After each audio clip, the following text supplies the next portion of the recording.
Hello, listeners. This is Lee Price. This is Will Ford from Football 365. And you're listening smartly to At the Bridge Pod, a Chelsea FC podcast, although I would describe it as the Chelsea FC podcast. Magical from Eden Hazard. Kai Havertz in the Champions League final. Ivanovic! In the middle, it's just behind him. But it's tapped in by Hakim Ziyech. Matic with the ball driver. Matic takes the net off. Hat-trick hero. Cole Palmer wins an epic, sensational game. It's time for another episode of At the Bridge Pod, your number one Chelsea FC podcast. Coming up on this episode... Woohoo! That was one fun 90 minutes. Fun might not apply to the first half. Oh, welcome back everyone to another episode of At the Bridge Pod, and I am your host Mike, and I'm joined in a virtual room roaring with a lion. And you know, when I say a lion, it's always Chris. He always delivers, he always turns up. Monday show on a Monday. Chris, what was your moment or moments of the weekend? It was my daughter's birthday on Saturday. Well, my daughter and my son's birthday on Saturday. And my daughter scored twice in a 3-0 win in the morning. Nice. She played really well, to be fair. So that was good. And then we was doing that while my son went to the Air Nation inflatable place, had his little party. He absolutely loved that. So that was good. And then my daughter had her party on the night and had a great time. So yeah, Saturday. And then Sunday was a bit shit, but Saturday was good. Fair play. No, that's pretty good. And we're, because I know the listeners, they love when you talk about your Sunday league as well. They absolutely, not Sunday league, sorry, Saturday league. They love Coach Chris. They always love Coach Chris. We need more of that. We need more of that. You know what? My highlight, it's got to be Cristiano Ronaldo's absolute meltdown in Saudi Arabia. My word, what a big baby. And yeah, some claim this guy's the GOAT. He's more like a kid. So a baby, literally a baby. So for listeners who are a bit unaware, he's gone on strike at Al Nassr because he doesn't like how the clubs run, and apparently isn't happy how the financial backing isn't focused on his club but other clubs. And this is a man who earns £500,000 per day. And as of time recording, well, he's blocked moves for Benzema, En Nassiri, and Kante, because they're all going to leave their Saudi clubs and join other clubs, some within the Saudi Pro League, others outside. Benzema's is apparently now on, but again, it could collapse, you never know. But what an arrogant child. What gives you the right, any right, to dictate what other clubs decide to do? I've seen plenty of footballers with massive egos, and I don't think I've ever seen someone who's achieved, because he has so much in this game, throw such a sad, pathetic tantrum that he will go down as one of the all-time greats. Certainly not the greatest, but also he will also go down as one of the most arrogant and unlikable people to have ever kicked a football. Honestly, I'd rather deep throat a cactus than have dinner with him. What an absolute insufferable, arrogant child. I've never known anyone to ever turn around and go, you can't sell those players. Who are you? No, what a mess. Oh, just no. Bit of a stupid situation though, isn't it? Considering the whole ownership thing over there, having three clubs owned by the same people. Well, the thing is, if you want to be deadly serious now, Saudi Arabia have this idea, and I totally understand the people who are opposed to them. I totally understand that. If I look at this purely from the league's point of view, they want to build a league bigger than the Premier League. Okay, I agree with that. Ambitious. However, you cannot have a player dictate what you do. That's just imagine, right? A couple of seasons ago, Mo Salah turns around and goes, I don't like how Arsenal and Chelsea have sold those two players. I don't like this at all. They need to be blocked. And the Premier League go, yeah, we're going to block these deals now. Salah said, come on. Madness, mad. Absolute mad. What isn't mad? Shevva shoutouts. Oh, Zach. I've got Zach. Can't wait to hear what Chris has to say about Garnacho's performance against West Ham. Oh, well. I can't wait to hear what both of us think of that performance. Wasn't a performance. Well, we'll pause it. We'll pause that. We don't want to give away a spoiler. Ak Warrior, I do have to say, hearing the name Fabrizio Romano is very triggering. I miss the days when transfer news was after a player actually signed. I know. Yes. I miss them. I miss those days. Yeah. They're never coming back. They've gone. And finally, Liam, I've never commented on anything on Spotify. See, this is how you get a Spotify comment in. You post that, and I'm going to read it out. So what have they said? Today, I feel it's needed. The player I've been focusing on a lot the last few times he's been on the pitch is Liam Delap. If he spent as much time making runs, getting into space in the box as he did pushing people and trying to start fights, he'd be our top scorer. Does my head in every single game like that one guy in the pub, always trying to start on someone. I think we both have noticed that, haven't we, Chris? Very fair comments. Yeah. I mean, it worked against Wolves. The referee was certainly I see what you're trying to do there. Your elbows, red. Yeah. Oh, well, thank you, genuinely, for all your reviews, comments, and support. We do appreciate it, and it is technically deadline day. Technically, it's over. But if you want yours read out on the show, head over to Spotify, drop a comment on this episode, and we might just give you a shout out on the next episode. So, with that, let's hit some news. I'm bringing out the charcuterie board of news, and it's wearing a yellow tie because it is transfer deadline day. Well, it is, but it's over. The window has indeed slammed shut because, thankfully, they set the deadline at 7 p.m, which was before we started recording. And so we'll still have deals go through tomorrow then. Possibly. I didn't know that until I accidentally flicked over to Sky Sports and they were doing the countdown. I was like, oh, shows how little I was invested today. How little. Yeah. So look, these are the headlines we've got from our January, which some I've thrown out because they're absolutely irrelevant. I've got AFCON winner Mamadou Sarr returning to Chelsea from his loan at Strasbourg. We've got ourselves rejecting an offer from Crystal Palace for Josh Champong on loan. Aaron Alsamino has now joined Strasbourg to the end of this season. Tyreek George is likely to now join Everton on loan. That's got a deal sheet in, so that could fall through. Raheem Sterling has had his contract mutually terminated. David Datro Fofana has joined Strasbourg on loan. And finally, again, this is a deal sheet. Axel Disasi is expected to join West Ham on loan.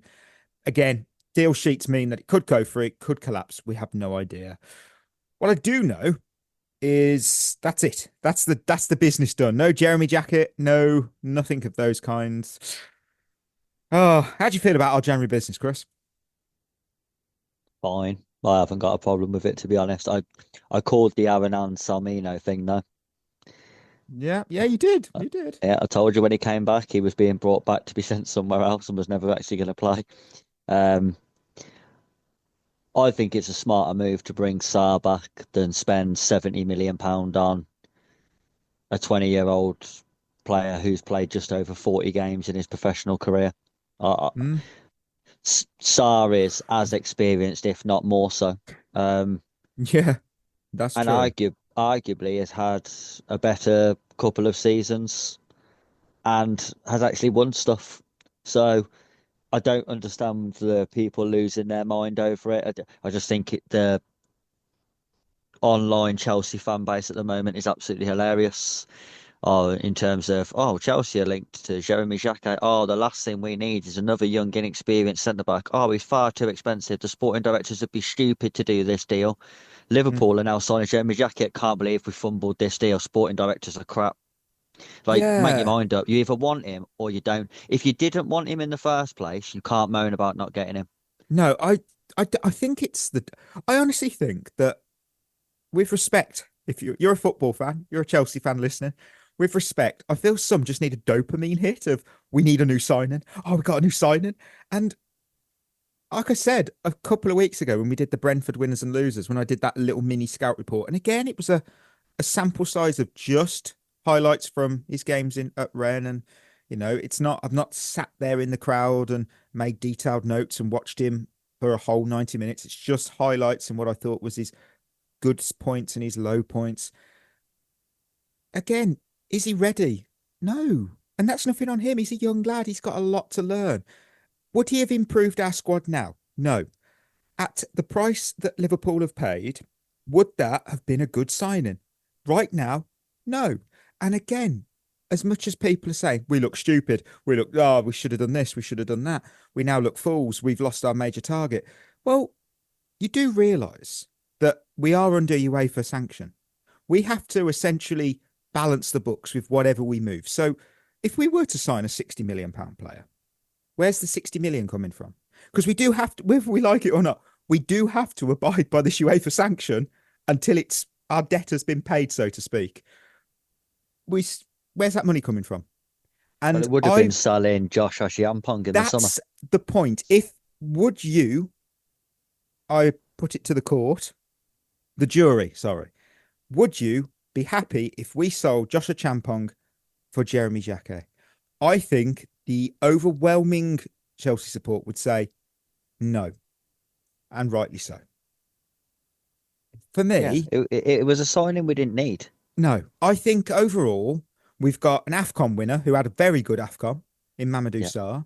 I'm looking forward to I'm genuinely looking forward to seeing him play. Actually, yeah, and me.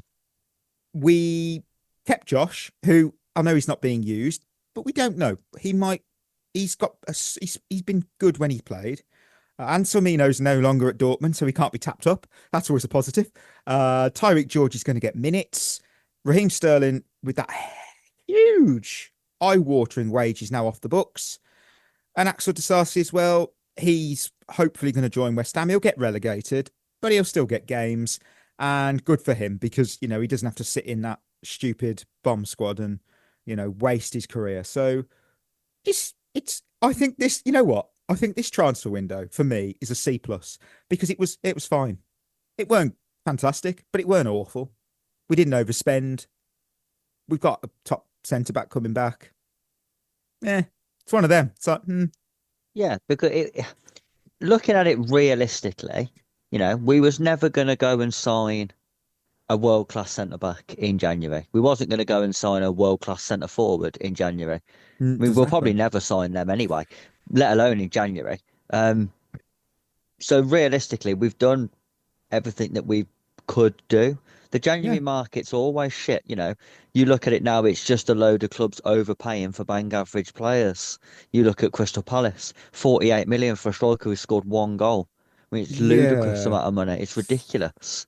So, I'm glad we haven't panicked and just brought people in for the sake of it. I think the last thing our squad needed was loads of more new signings when we've barely been settled for 6 months as it is. Yeah, I think if we had hypothetically, Jeremy Jacquet joins 70 million, 60 million, whatever, would I upgrade our grade from a C+? No. That tells you, that's again, personal opinion. I genuinely don't believe he improves our team right now. And right now is very important. We've got enough potential. We kind of need the product, the finished product, whether our ownership like it or not. I think overall, we've done all right. So, yeah. Right. From that, we get to head to Kingsmeadow Corner, because Chelsea women, oh my word, took on Manchester City in a huge WS potential title decider. But Manchester City haven't just made a statement, they have blown Chelsea out of the water. Today, they make it 13 wins in a row to march 11 points clear at the top of the table. Manchester City 5, Chelsea women 1. I have not seen a collapse like that since Blockbuster Video in 2010. I didn't even do a quickfire winners and losers, Chris. Because this wasn't just a defeat. This was our biggest title rival, dismantling us the way that, like an army sergeant dissembles a rifle at West Point. They did it calmly, they did it methodically, and they did it in front of witnesses. And my word, every goal told a story. Yeah, every goal. Carolyn, 13th minute. 8 players are in the box. She's unmarked. She was unmarked. We had 8 players in the box. Not one of them picked her up. Cuthbert and Bright stood together on the line. They marked no one. I don't know what was going on there. Sandy Baltimore was floating in a bit of space. She didn't engage with a runner. She didn't block the lane. And she could have been on, Carolyn. She could have. Instead, free goal. Basic defensive response. It's weird, isn't it, how poor we were defensively? Like, that's not us. Oh, To be honest with you, I think Sonia's lost the dressing room. Uh, that for me wasn't a performance of a team that are fully invested in the person in the dugout. Mm, mm, I don't think she's helped with her comments after, making remarks like, if there's people who believe I'm not the right person, then I'll walk away, and saying things like, I would have liked to have been in a better place than we are with the squad. And you look at it and you think, our squad's world class. yeah. We have the best squad in the league by far. Like Mm, our bench, almost everyone on our bench walk into any other team in the league. You can't moan about the squad at Chelsea. You just can't. mm, It's being misused. Like she has been in charge when we've broke the transfer record twice, by the way. yeah. So I don't know how much more backing you want than what you're getting. So Mm. yeah, for me feels like something that's coming to an end. Wow. I've just looked on our obviously our bench was Livia Peng, Rebecca Spencer, both keepers. You had Lexi Potter, Gura Wrighton, Nushkin, Samantha. Just reading it as it is here. Sam Kerr, Canarid, and obviously Aggie. That's a massively yeah. You're right. I can't. All They're those outfield players get in every other team in the league. yeah, Yeah, yeah. every other team in the league. It maybe not starting in like maybe Man City and Arsenal, they don't start. Every other Mm, team, they start. And yeah. in those two, they at least make the bench. I'll run through it quickly because otherwise I'll be here forever. Goal two. Some say it was a foul on Germa. I think she has to be stronger there. I think she goes to ground a bit too easily. Again, that's for me. Once that's happened, it's over. It's a goal. And goal three, that was a calamity. You had a corner. Not a single Chelsea player is left on the halfway line. Not one. City cleared it, countered straight for us like we're training cones. Just Yeah. embarrassing. And that's not on the players, actually. I think that's on the bench on Sonia because that's the setup. You can't leave yourself that exposed from a set No. piece. That's something that Spurs under Ange did. And you just Yeah. think, you just laugh. Goal four, poor defending again. This just exposed the lack of clarity. Millie Bright has to commit and close down Hemp. Baltimore's positioning is just awful. And she's running behind Carolyn when the pass is clearly going to come into Carolyn's feet. You don't track shadows, you cut in the lanes. She did the opposite. And that was goal four. The near fifth, because it could have been six, was around the Hmm. 70th minute. Brighton Germa have a moment so disorganised, I was shocked it didn't result in a fifth goal. And then goal five, set piece. Look, the title race ends. We've got a 12-point deficit now between us and City. Oh, it's over. They're the new WSL champions, crowned, fair play. The bigger picture, though, I look at it. If I'm Paul Green, I think the first call I'm making is to Hannah Hampton because her contract is up and she has every right to question the direction of this team under Sonia because this second season has been a disaster. And we've also got other conversations. You've got Millie Bright, incredible servant, a legend, a absolute huge, huge figurehead of the WSL. She's a pillar of this dynasty, but the time has come. The decline isn't sudden. It's clearly there. Lauren James, you touched on it the other week. I personally am now edging towards selling her because I don't say it like one goal in 11, and that goal was against West Ham. They're the league's most generous defence, and she's contributed nothing. I've gone through the data. That was bleak. Average.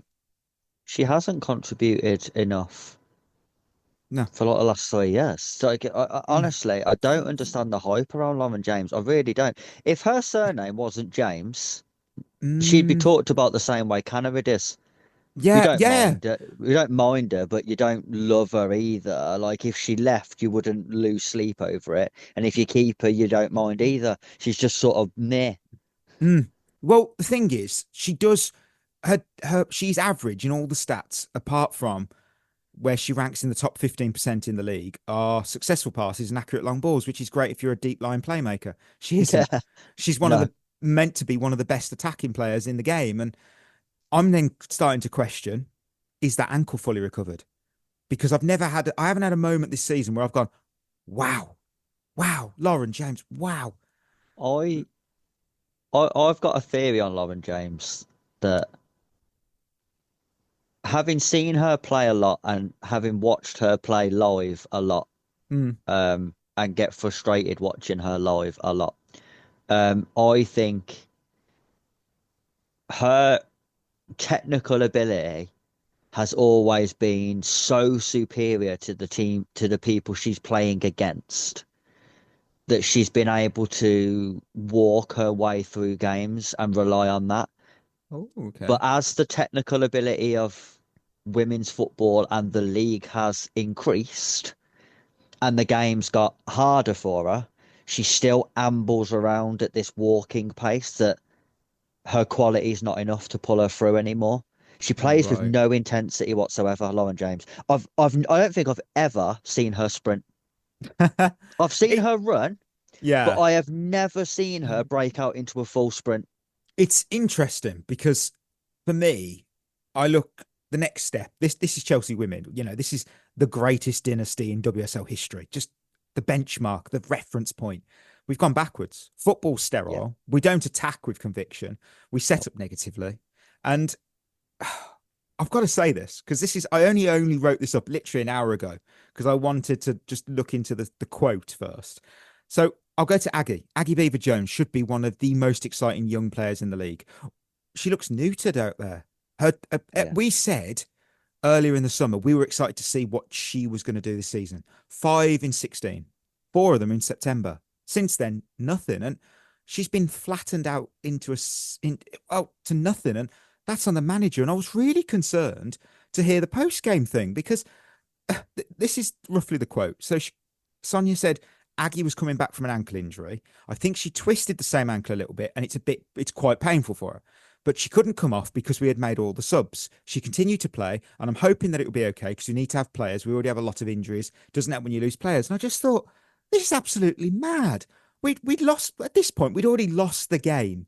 Why is Yeah, she to playing take her on? off. Look, don't force a player to continue. Well, the game was out of reach, so it's not like you could say, "Well, we can't go down to 10 because we were gone, we were out." Yeah. I just don't understand the logic. There's so All much. of our attackers this season, though, have gone backwards. Yeah, like I'm not. Don't. It says it all that Sam Kerr, who has barely played, is our top goal scorer, and she's barely kicked a ball. Look. I'm not going to call for the manager to be sacked now. I think that'd be a little bit overreactionary. But when the boardroom doors close at the end of the season and the attention then turns to 26-27, I think the questions will be loud and I think they'll be justified. And if Sonia is to remain, she has to adapt because I think back to Mourinho when he said about if you stick to your ideas and die by your ideas, you're stupid because you have to evolve.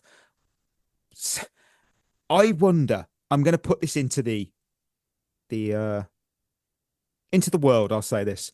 I wonder if our boardroom are waiting to see how we get on against Arsenal in the Champions League.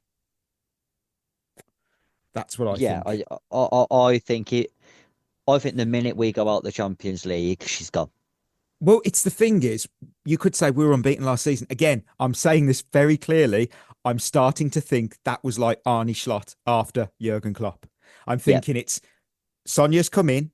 She's still a top class manager, but she's enjoyed the wave of Emma Hayes.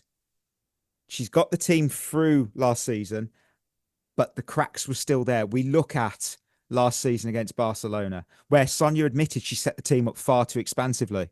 And we played into Barcelona's hands and they just went, okay, we'll carve you open once, twice, 3 times, 4 times, and we'll do that twice.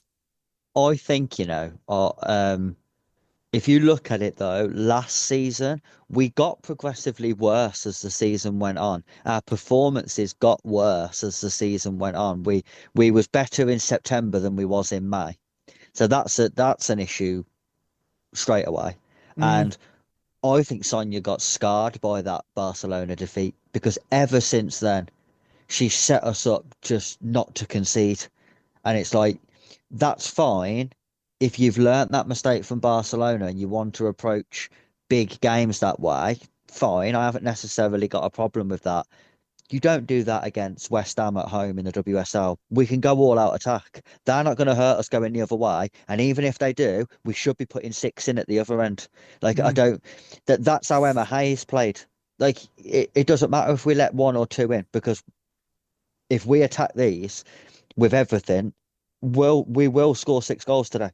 Well, the worry is, the worry is, Chris, people are going about the Champions League, might not be in it next season. Yeah, well, that's what I was going to say. We're third. We've really got to be careful here that we don't drop out of the top 2. Well. We are third. Everyone's on 14 games in the top 3. We're 1 point behind Man United. Arsenal have got a game in hand on us, 1 point behind us. And then Spurs are a point behind us, and we play them this weekend. That's massive. I mean, that is now a massive, massive game, more so than it needed to be. I would say, from my point of view, if we was to lose to Spurs and drop below them in the table, I think she's got to go. Well, I also want to point out that the team that Arsenal have the game in hand against, now again, you'd rather have the points on the board. However, it is Leicester City, who have got 9 points this season and have scored 8 goals. No one in the WSL has scored less. So if you're hoping for a favour, don't. It's that thing, isn't it, where you can have a decline, and we all knew that the run of winning the title was going to come to an end at some point, But when you have finished above every other team for 6 years in a row, you shouldn't then be finishing behind 4 of them. No, fully agree. It's going to be interesting what happens next, and we will cover it. We will certainly be covering it. So we get to head from one winners and losers to our main segment, winners and losers, because we welcomed West Ham to the bridge. Caicedo, Joao Pedro.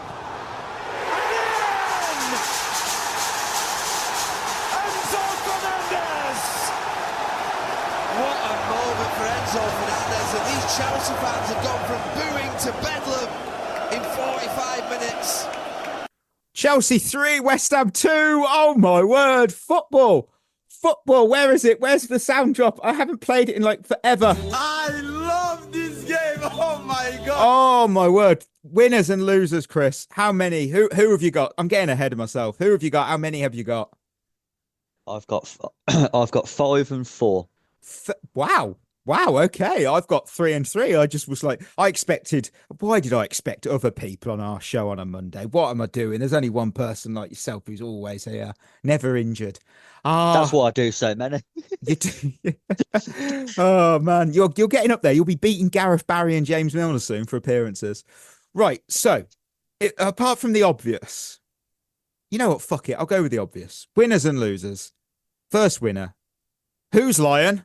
My lion, Joao Pedro. Oh, he's on mine. Of course he is. It broke my heart to see him start on the bench. But the moment he came on for Aliano Garnacho in the second half, that entire game flipped on its head. This was a proper game-changer performance in every sense of that word. 57th minute, Wesley Fofana drives into the final third, delivers a cross so perfect that if it was Kevin De Bruyne, if he'd have played that pass, we'd still be talking about it for the weeks. Yeah, unbelievable assist. Wow. And Joao Pedro, he times his run and jumps impeccably, heads it home. It's 2-1, game on. And what I loved most wasn't just that goal. It was the mentality. He didn't over-celebrate. No posing for the camera. He ditched his trademark celebration for the moment, got the crowd going for half a second, pumped the crowd up, he didn't grab the ball. His teammate does. But both sprint back for the restart. And he was like, more to come. Let's do it. We haven't even started this. And he doesn't directly contribute to Kukure's equaliser, but he absolutely creates the winner. The move starts with Palmer finding Caicedo. That pass triggers Joao Pedro's run. Max Kilman is so focused on Caicedo that he just completely loses Joao Pedro. He spinned his man, and before the ball even reached his feet, he's already scanned the box. One touch, head up, first time ball, across goal. Look, that is a bit part skill, part chaos theory. Sometimes it ricochets off a defender's leg. This one landed perfectly at Enzo's feet and he buried it. And I slowed this whole sequence down and you can actually literally see Joao Pedro glance towards both Palmer and Enzo making their runs at the edge of the box. So I believe he means that ball. I genuinely believe. it means it 100%. And it's class. He's in red hot form right now. My word, what he was a winner. Why? All those reasons. He's our best player at the minute. I know it's mad. He's in that vein of form where everything he touches goes in. Which is why I think it's bizarre that he didn't start the game. I think when you've got a striker in that sort of form, you just play them. Him amongst the other subs changed the game, but I do think he was the catalyst. And to come on and to get a goal and an assist, you can't really ask for any more. No, I mean it was just a top class performance from him, and I'll come back to his role in the post match brawl later because that also says a lot. But I'll pause that. That's for later. Chris, who was your second winner? Enzo Fernandez. No, I didn't pick him because I thought others would pick him. I'm glad you did though. I actually don't think he had a very good game, but big players in big moments, and he tends to have this trait of turning up in big moments when we need him and grabbing vital goals, and he done it again. It's a really good finish. And there's not many players in our team who I would back to finish that opportunity, to be honest. He's one of them. He just passes it in, doesn't try and hit the leather off the ball, just passes it into the corner. Perfect finish. Love the celebration, the passion, and considering this was a player, remember, who 2 weeks ago we was told didn't want to be here anymore. Well, it certainly didn't look like that, did it?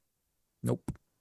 Looked like a man who was passionately wants to stay and be part of this potential 2030 team. Exactly. Yeah. He was certainly absolutely outstanding with that passion. And you know what, he really always puts the miles in. He always does.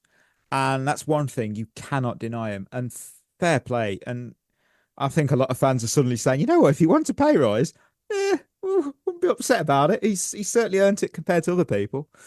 My second winner was Liam Rosenior.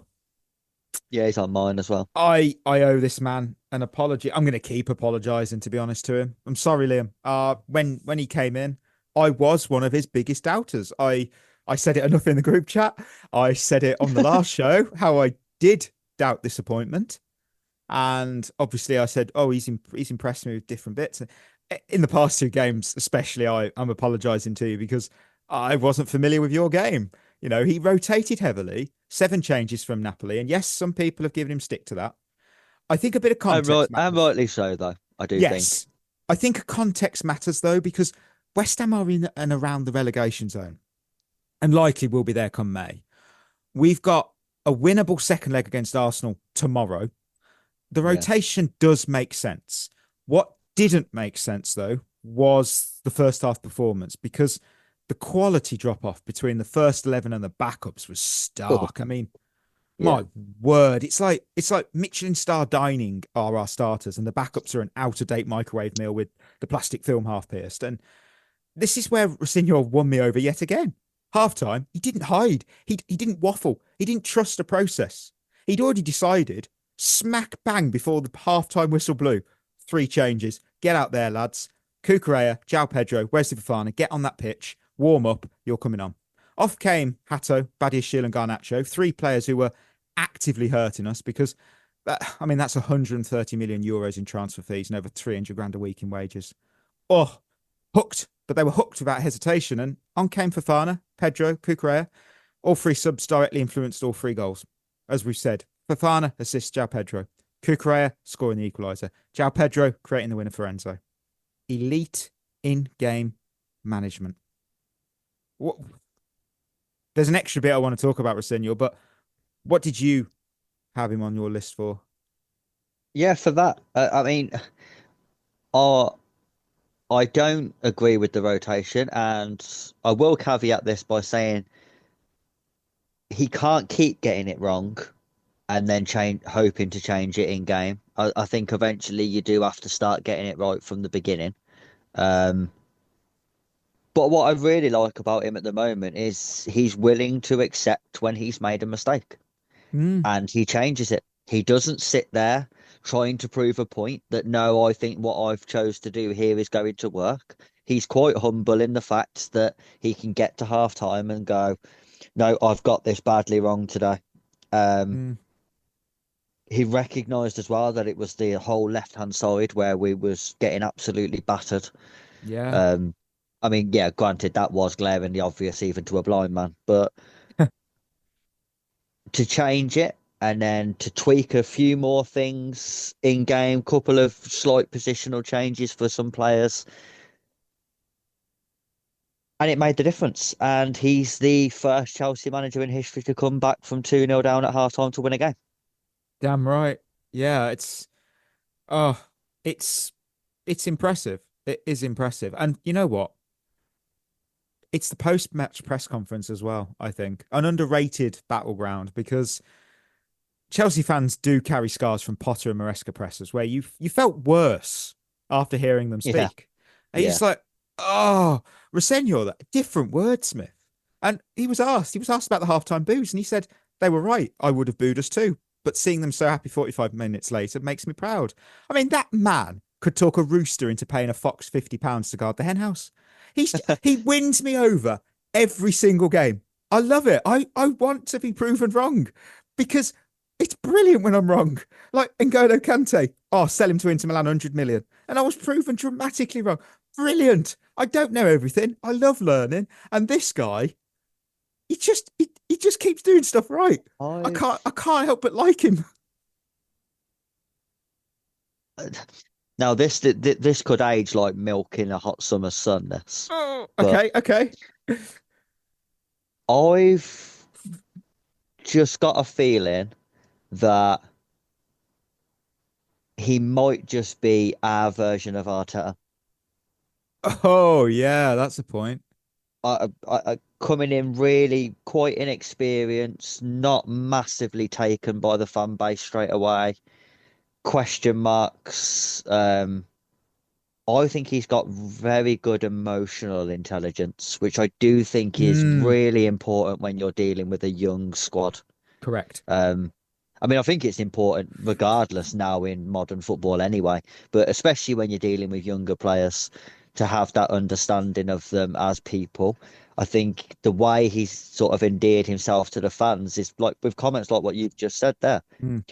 That ought to boo us. He's not trying to sugarcoat anything or hide behind anything or make excuses. It's no, that was crap. I'd have booed us as well. You know, I think that sort of honesty will endear you to fans.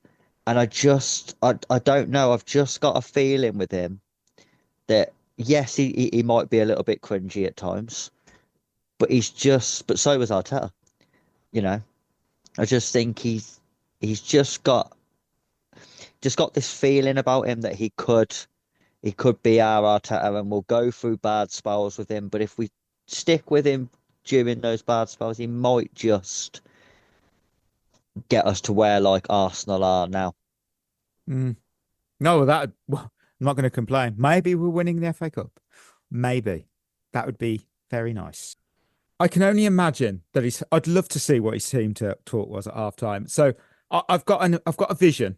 That's a load of bollocks. You've got to fucking die to get 3 points. I got to imagine that's how he felt because it was such a load of bollocks. And yeah, we did more than just, it was amazing. Right. Who's I can't count. I have 4 winners. I've just noticed. Who is your third winner? 4th. Oh, 4th. Yeah. Go for it. Mark Cucurella. Lovely stuff. Why? Scored the goal. A little bit of a throwback to a couple of seasons ago when he kept scoring really important goals for us. Yeah.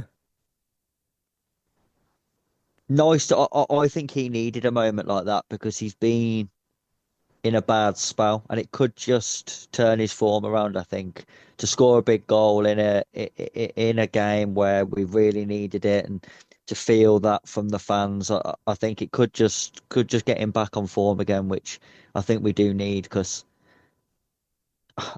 Hato did struggle in the first half. I don't think Hato was completely to blame. I think that whole side was just wrong. I don't think it necessarily makes Hato a bad player, and I do think he's still good enough to be deputising for Kukurea, but you wouldn't want him replacing him. So getting Kukurea back on form is going to be crucial for us with big games coming up. Yeah. No, that's a good point actually to bring up. On my third winner, team mentality. The second half was the clearest evidence yet that something has shifted under Liam Rosenior, because this is not a game I believe we win under Maresca. No. I'm not trying to bring up the X because, you know, you're going, oh, you haven't got over him. What are you doing? You're bringing up Enzo Maresca again. Well, did we ever do it? I don't remember, which sort of suggests no. I'm putting myself out there and saying no. I don't remember a massive comeback under Enzo Maresca. Normally, if we went a couple of goals down, that was just it. We just lost. Yeah, I'm going to quickly look that up because it's got to be careful typing Enzo Maresca and comeback. That could go some dangerous levels. No, doesn't look like it. Oh, Chelsea's comeback victory under new coach. No, that's got Rosenior all over it. Nope. So yeah, and look, we've now had back-to-back second half comebacks, and the question isn't, is that sustainable? I think the real question is why it's happening, because against West Ham, this was the first time in, like you touched on earlier, the first time in the Premier League era that Chelsea have won a game after being 2-0 down at half time. And you look at the reactions as well. This is what I mean, mentality. After each goal, Joao Pedro scores, ball out the net, straight back to kick-off. Kukurea equalises, no celebration, ball out the net, kick-off. No one made it about themselves. That's buy-in. That's belief. Yeah. That's an elite mentality. I think the mentality has shifted. I think it's improved massively. I think there just seems to be a little bit more belief that we've got enough to come back in these games. And I think that a lot of that comes from maybe giving the forwards a little bit more freedom. And, you know, so then the team believe that they can go and score the number of goals that we need. Yeah. And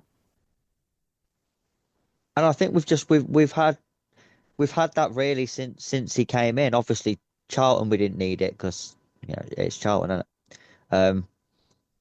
But then you look at the Brentford game, was the same. Like, I know it wasn't a comeback, but we wasn't playing well, and we didn't crumble, and went on to win the game quite comfortably in the end.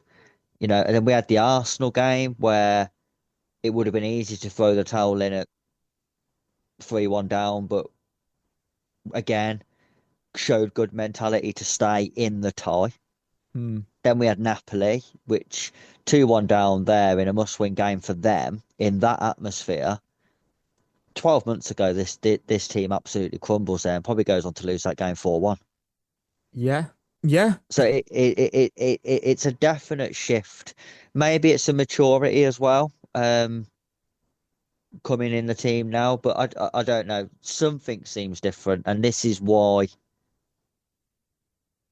clubs change managers. Because sometimes you just get a reaction and you don't know why. Yeah. Who was your final winner? Just history, because it's the first time we've ever done it. I like that.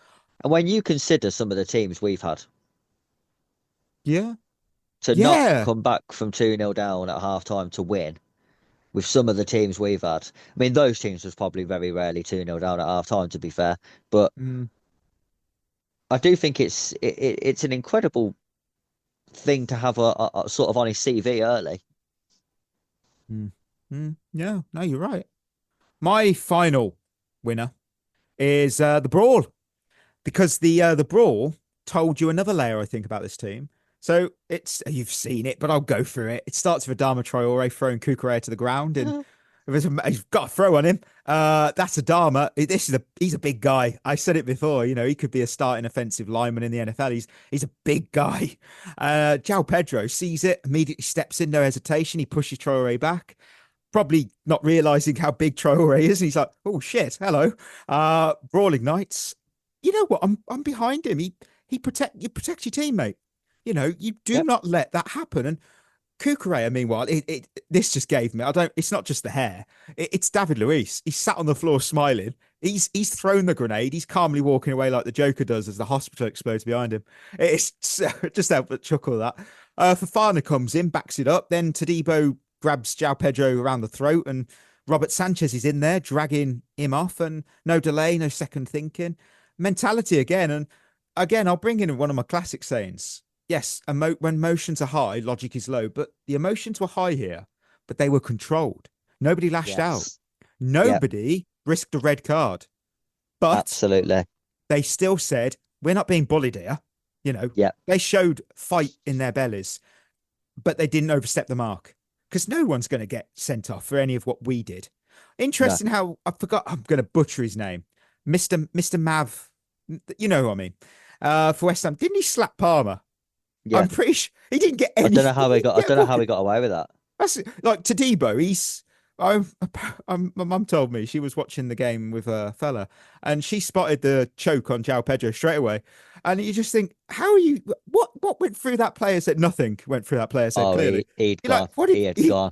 It was the eyes. You just look like, oh. You just got Gary commented, oh. But generally, you're like, you can't do that, mate. I think it's a 3-game ban, isn't it? Should be. Yeah. It is violent conduct. What I love though is exactly what you said. We showed that we're up for the fight, but wasn't stupid. Didn't go flying in, throwing hands, risking getting sent off.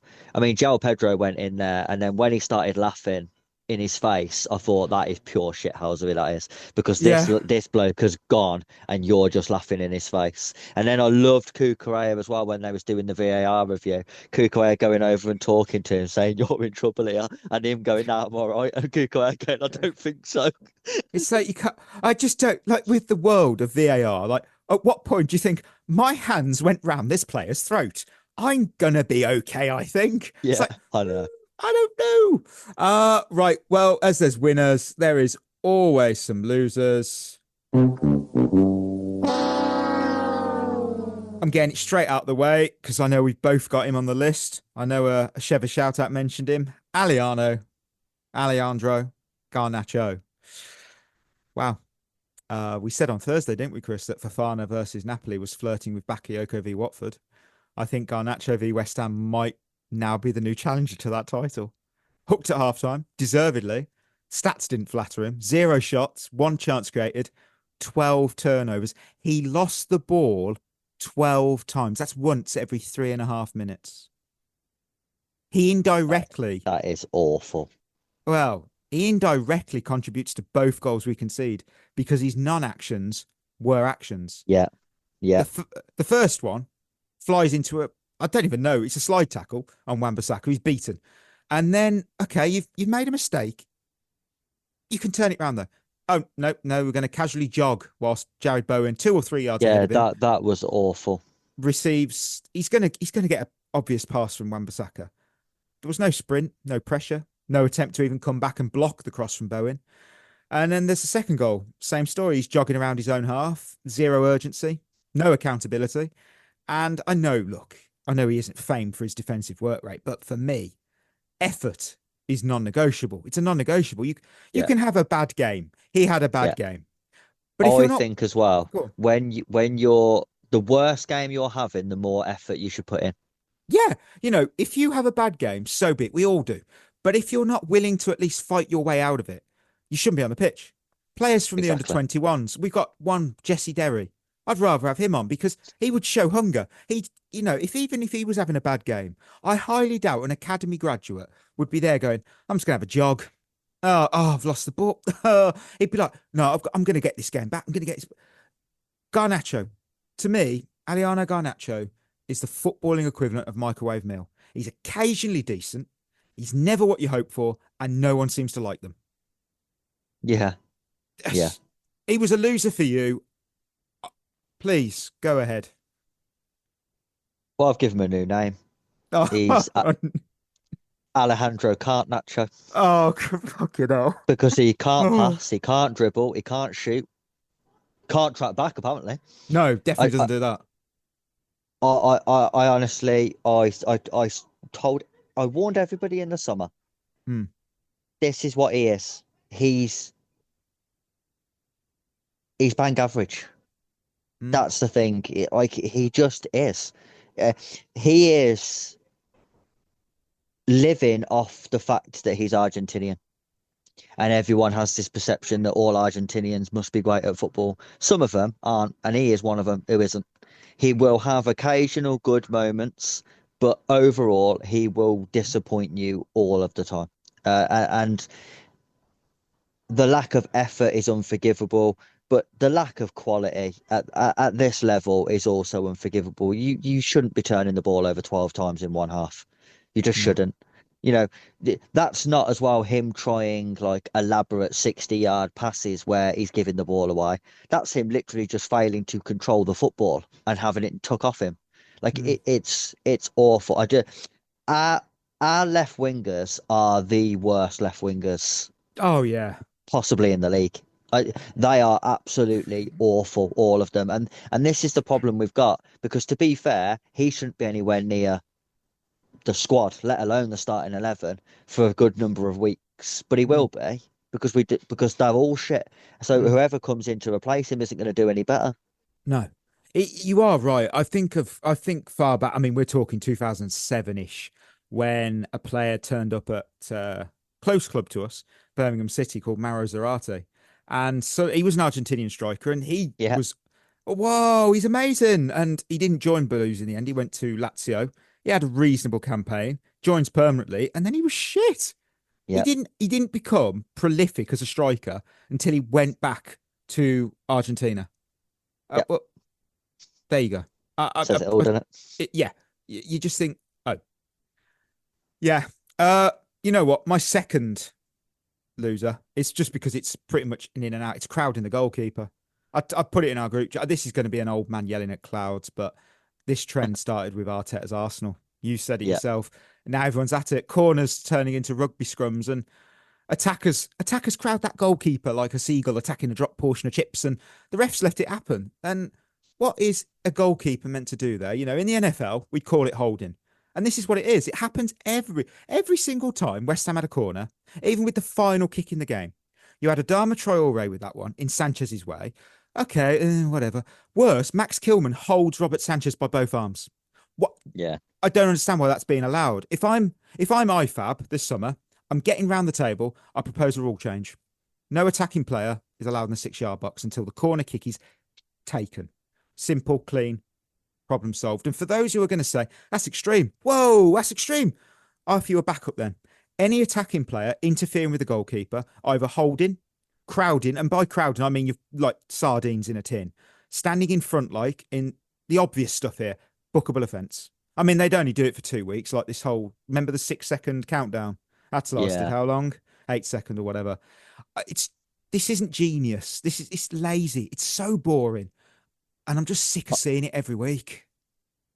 Yeah, I always think it's stupid though in the era of VAR. You're not going to get away with it anyway. So even if it goes in, they're going to review you holding onto the goalkeeper's arm and they're going to disallow it. So what's the point? Yeah, and what really pisses me off, I'm sick of hearing from pundits, oh, well, the goalkeeper, he needs to be stronger there. Okay. So if a defender lunges in and breaks an attacker's leg, I guess you have to say, well, the attacker there, his bones need to be stronger. You can't be breaking your leg in that situation. It's just irritating me. It really is. Yeah. Who was your second loser? Liam de Crap. Okay. I don't. Honestly,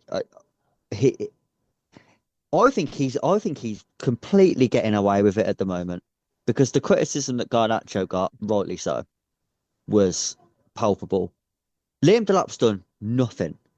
We are in February and he hasn't scored a goal in the league.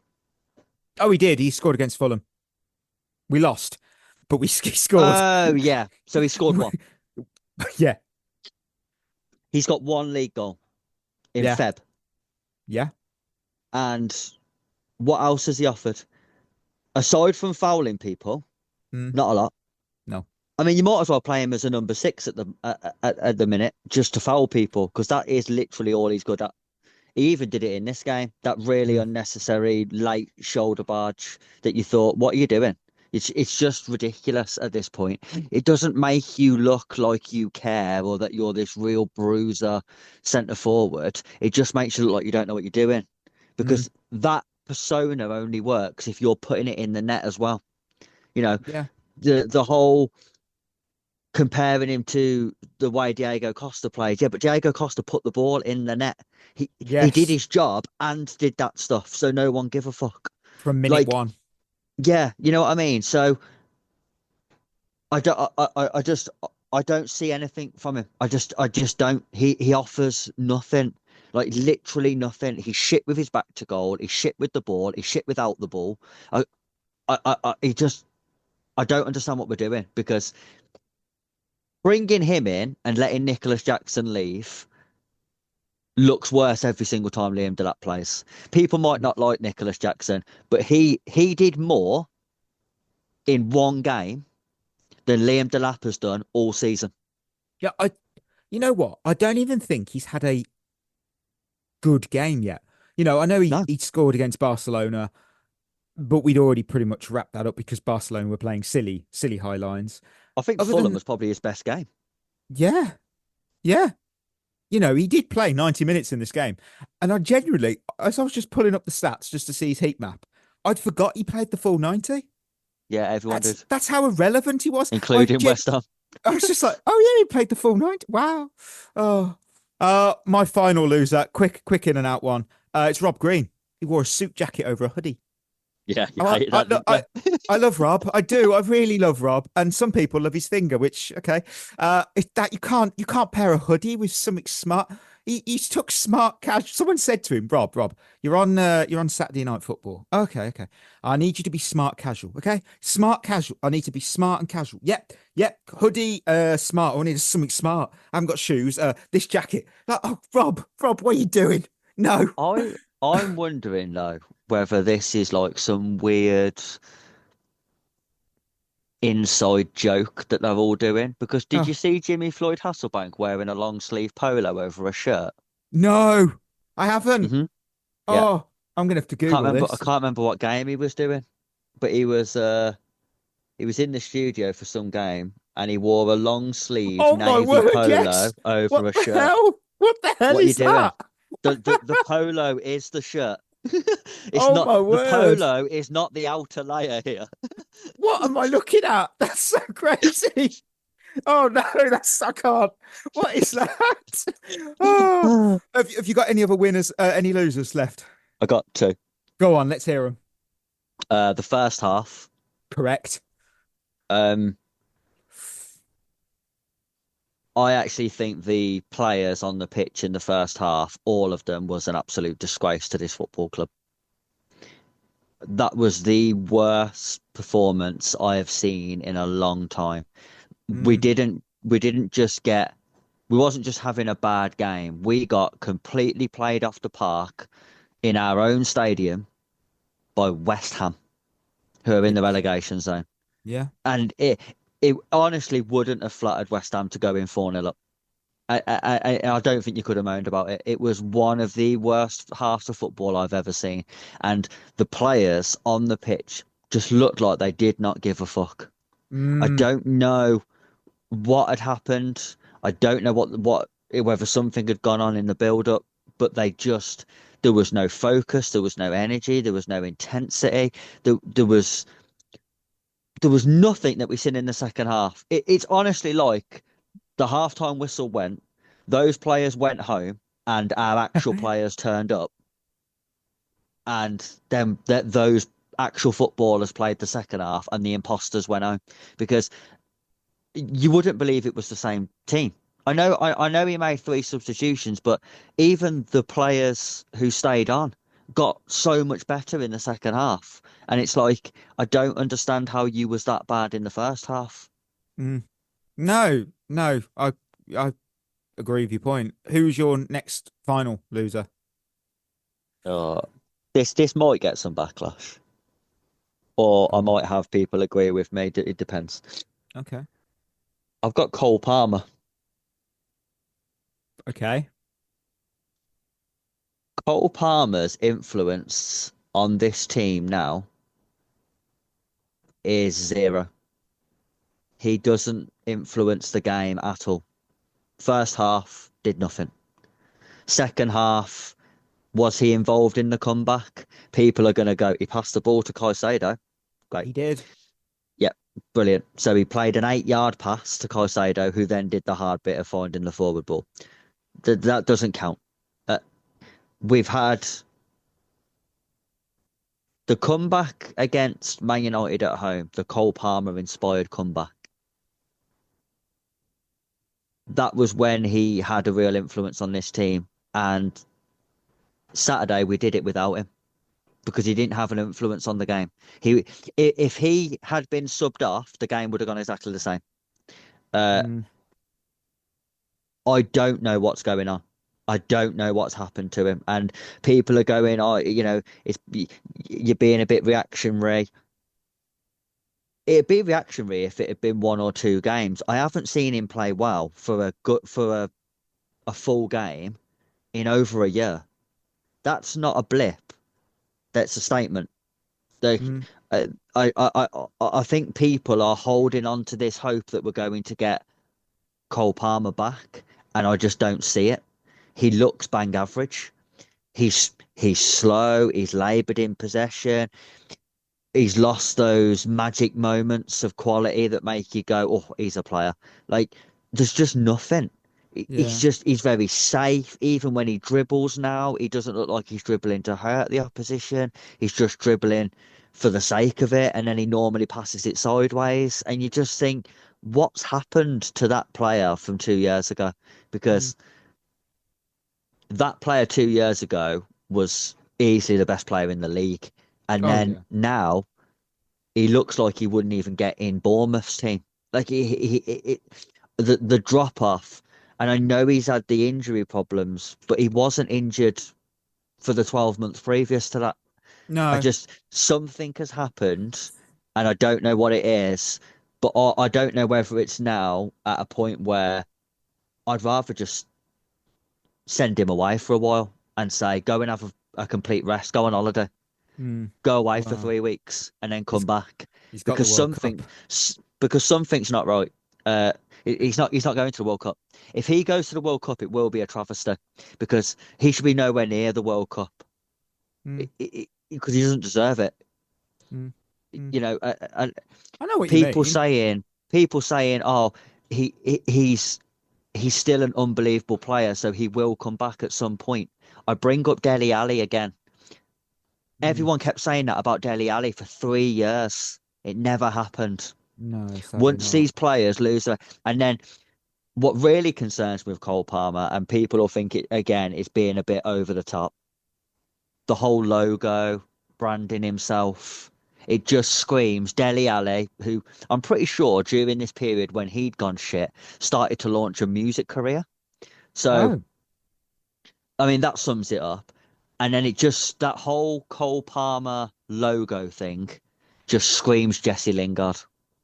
Like, why are you doing that stuff now? You're 23 or whatever he is.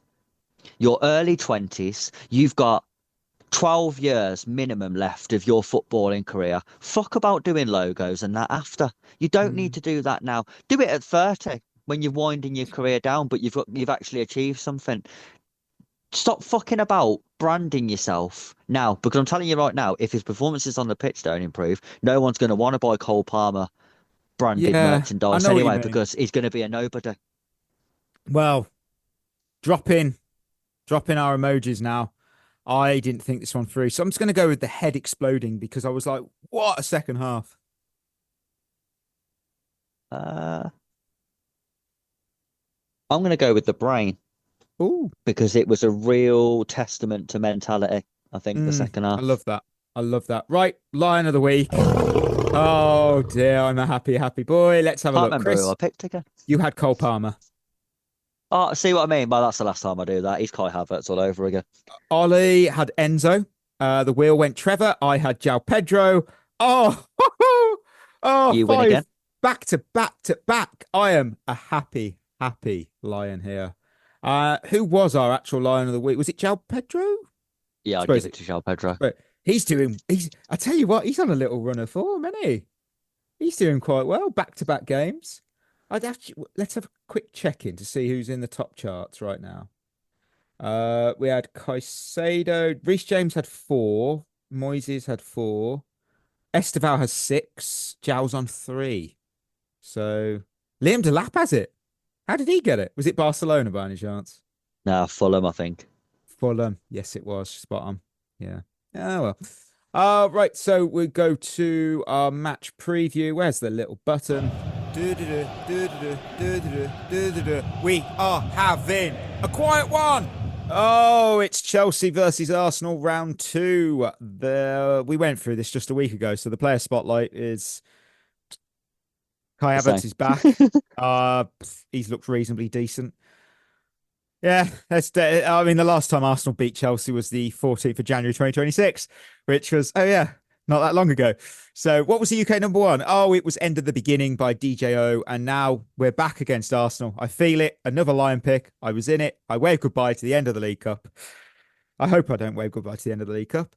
Who are you going for Lions? Part of me would actually go Garnacho because of his last game. And then I remembered I really want to keep the streak going. Yeah, don't be stupid. But I don't think you should be allowed to pick Joao Pedro again. No, I can't pick Esteval because he's been given indefinite. Luch, obviously, I've seen that on social, and I saw some fans, not a lot, but some going, well, that's not, we need more information. No, you don't. No, all you need to know is that the club have gone, he has got indefinite compassionate leave. That's all you need to know. It's none of our business. Whatever's going on, the club have done what they've done. Esteval is at home, wishing him all the best with his family, and that's all we need to know. Respect the privacy, I say. Absolutely. This is tough. This is tough. I'm going to go Reece James. It's how strong he goes. He's got to go strong, hasn't he? Because he rested. Yeah, he's going to go strong. I'm going to go Enzo Fernandez. Oh, the wheel has gone. Yeah, I like that pick. Malo Gusto. Not a bad pick either. It's not awful. It's not awful. You've gone James and I've gone Enzo. So we've got Blue versus Who. I found 3 questions. And you know what? They're a nice and easy one today, actually. It's all about the first leg. So the first question is, Garnacho was the super sub who scored twice for Chelsea. Which player did he replace at minute 53, though? Oh, that is a good question. Oh, yes. Well, it won't be Pedro Neto. We know that for a fact. No, don't be silly. Although he has started getting subbed off a lot more now because I think everyone's cottoned on to the fact now that he's shit and he's actually decreasing his value every time he plays. God preserve it. Yeah. Well, the only other person I can think who would have played left wing would be Jamie Gittins. It wasn't a left winger. It was Mark Yu. Yeah, that makes sense. Joao Pedro then went up top. How many former Blues played 1 minute or more in that first leg for Arsenal? A former Blue, by the way, in this instance, must have played at least a senior minute of Chelsea football. So Declan Rice does not count.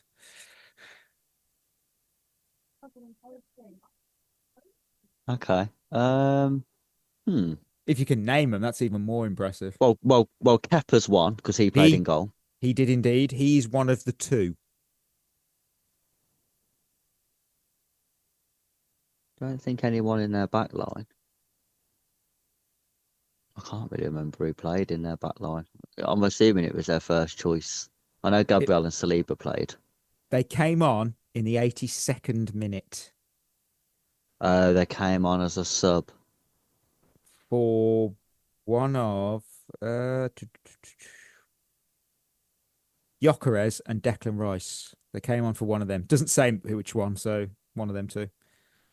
Doesn't really help you, that. It wasn't Madueke. I'll say that.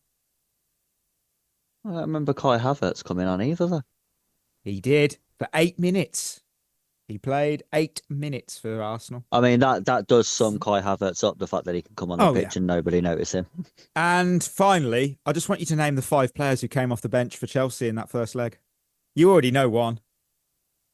Garnacho. Garnacho is one. Came off the bench. One was one of your losers. I think he was. Or you made a comment. Yeah, I think it was. I'm sure he was. Attacking player. What, today? Liam No, last time.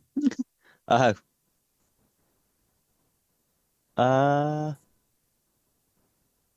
Jamie Gittins, did he come on? Gittins wasn't even in the squad. Oh. Okay. Don't know why. Just wasn't in the squad, according to this. Didn't he have flu? Oh yeah, it might have done. Yeah, it might have been when we had that whole. Oh yeah, we had the whole flu thing going round, didn't we? Yeah. Let's face it. Like subs, who could have come on? It's difficult because I can't remember whether we've rotated or not for this game in terms of the starting 11. 3 defenders and 1 striker who hasn't been mentioned on this show today. The striker hasn't. I don't think he's been in. He hasn't been in the squad since. No, he's been on the under-21s. There's your clue. Oh yeah, Mueka or yeah. And now came on and walked around, done my head in. 3 defenders. None of them are in Badiashile. Yep. Hatto. Gusto? No. Another one who's having a poor season. Tosin. There you go. Not bad, that. We will go to our Christmas questions. No Sidwell stamp collection because we've been let down by other people. And it's a really good one. I keep saying, and we still have to keep parking it. So we'll get there. Let's have a look. Oh, Tomato Picks. Has another Chelsea player ever come up big in the clutch as often as Enzo in the first 3 years? Oh, Drogba's first season was a bit shit. In the first 3 years. It was a bit shit, so... Costa? Oh. No, I don't know, though. By season number 2 and number 3, Drogba was scoring goals in cup finals, wasn't he? Yeah. It's tough. I don't really remember though too many having a knack for it because it's not like you could it'd be easy to say someone like Frank Lampard, but he scored all the time. Yeah. It's not like he just turned up in those moments. Like Enzo Fernandez doesn't score all the time, but when he does score, it tends to be in those moments. Yeah. So I don't really remember having one like that for a long time. Yeah. I think for now, we'll give it him. You know what? I've got back-to-back here because Tomato picks you back in it. And Jason, because they've mentioned me and they've gone... Tomato's gone with, will Mikey be proven right? Is Joao Pedro going to be signing of the season? And Jason says, is the title race on? Was Mikey right all along? Yes! I love it. I mean, yeah, why not? I don't think we're winning the title. No, we're not winning the title. But I tell you what, that race for second place is on. I know. Because Man City look fucking dreadful. I was shocked of all the clubs to turn a 2-0 into a 2, because someone said that it looked like a charity game for Tottenham. Like they just it did. That first half, they genuinely they did not give a flying shit. No, like it looked like soccer aid. It was like they were going through the motions. And right now, let's just say Arsenal have won the title. Yeah, who cares? So City are on 47, Villa are on 46, United are on 41, and we're on 40. 7 points is not as big as you think. It's really not. Because if we beat, hypotheticals here, if we beat Man City, suddenly that gap is 4 points. Also, though, Villa are in bad form as well. I mean, they've lost only their won last 2 home games now. 1 win in 4. Lost at home to Everton, then lost at home to Brentford. That's poor. Do you know who do you think are the most informed teams in the Premier League right now? Most in football, Man United. They're top. They've won 3 in a row. 3 wins, 2 draws. I think West Ham would have been up there going into our game, but I don't know whether that loss has affected them West in Ham. terms of form. Yeah, They hadn't they were- won 2 in a row? Yeah. Won 2 and drew 1. Chelsea and Bournemouth are joint with 3 wins, 1 draw, 1 defeat. So that Rosenior bounce is working. It's working. Can't Fair play to complain. Bournemouth as well, though. Yeah, Bournemouth are doing sneakily good again. Yeah. Oh, well, we'll see how the game plays out tomorrow. So, listeners, we're in another episode. Thank you for tuning in. And before we go, don't forget, proudly partner with Head in the Game, mental health charities in football, support wellbeing and community. Find out more at headinthegame.co.uk. Treat yourself well. We'll be back on Thursday. We've got Chelsea and Arsenal second legs. So until next time, that'll be us signing. You've been listening to At the Bridge Pod, a Chelsea FC podcast. Follow us on Twitter and Instagram by searching for At the Bridge Pod. And if you're listening on Apple or Spotify, leaving us a review is always appreciated.